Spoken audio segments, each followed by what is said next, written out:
This is Dolynny TV, ladies and gentlemen. Good afternoon and welcome to another edition of Edmonton Oilers discussion here on the channel. Back from camp and ready to go, all rested up after a long sleep last night. A good old 12-hour snooze got me back in the game and ready to rip some ball today.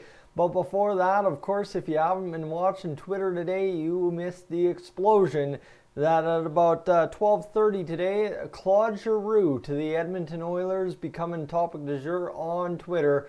It looks like, according to reports, the Edmonton Oilers are going to full pursue Claude Giroux. Depending on which reports you read, it is kind of dependent on what that full pursue means, whether that full pursue is full pursue him if Evander Kane does not re-sign, or full pursue just in general. That's kind of where we're going with it, right? But it appears on a broadleaf topic that the Edmonton Oilers have severe interest in Claude Giroux and making him a member of the team going into next season. So, of course, you know, Giroux was a longtime captain with the Philadelphia Flyers, went down to Florida to try and win a cup this year, ended up not doing that, and now a free agent this summer and a guy that you could add potentially to this team to be an impact player for you if you want. So that's where we'll go. We'll go over to the Edmonton Oilers cap friendly. Just a reminder, when you're talking about guys that are signed through next year, you've got Devin Shore, Derek Ryan, Warren Foegele,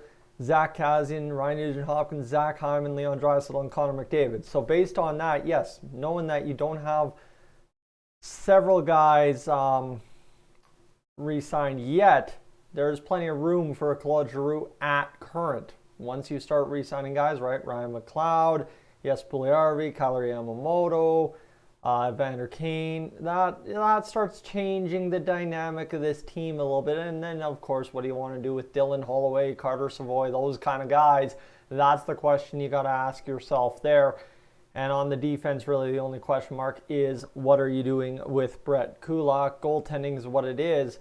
So you see where it kind of comes all together here for the Edmonton Oilers. In total, you've got, right, you got quite a bit here. And of course, if you can work with Claude Giroux and sign him to a deal into the year after too, you can have a key piece for your team next year when you free up $2.5 million thereabout in free salary coming off of the books here with with Milan Lucic and, of course, Andrej Sekera. So right now, Claude Giroux sitting at 34 years old, a center right wing kind of deal. So right, he is a guy that you could have play up there with McDavid or Draisaitl, or he could be your third line run and gun kind of guy to really go and solidify the third line, or you have him play with Ryan McLeod on the right wing. There's so many things you could do with Claude Giroux. It is absolutely unreal. Coming off an $8.275 million deal. The production, though, has not really slipped, theoretically speaking, right? He had 42 points with Flyers, 23 points with the Panthers. So this is a guy that can still put up points. He's a great assist man. So maybe, right, there you go. If you're talking about replacing Jesse Puljujarvi in the lineup, depending on what you can get Claude Giroux for if Evander Kane doesn't sign, you've got a lot of room to work with adding offense to that top line. Now, I'm still fully in the re-sign Jesse Puljujarvi camp and keep him and give him top 6 minutes idea, but this is a nice little backup plan that we have come up with here. Now rumored that the Oilers are indeed pursuing Claude Giroux. So let me just quickly grab you his stats just so you can kind of see what I'm looking at here. He did produce a total of, well, I guess you could say 8 out of 10 games, or 8 points in 10 games in the playoffs. So that's also a nice get there too. So let me go Giroux if possible here. There we go. And let me go to, I believe it is image 4 on my computer right there. Giroux stats, bang, bang.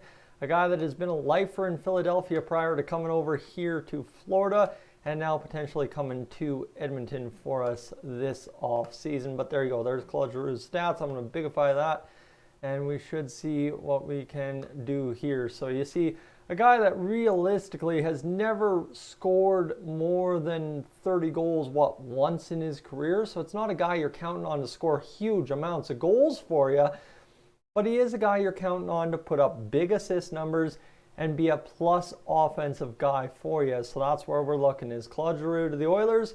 It makes sense. I get where it's going, and I would be excited for it. But obviously, there's two things I'd like to see before that. And if you can make it work some other way after those two boxes are checked, right on. I'm Tyson. This is Dolynny TV. Ladies and gentlemen, I am up on out of here.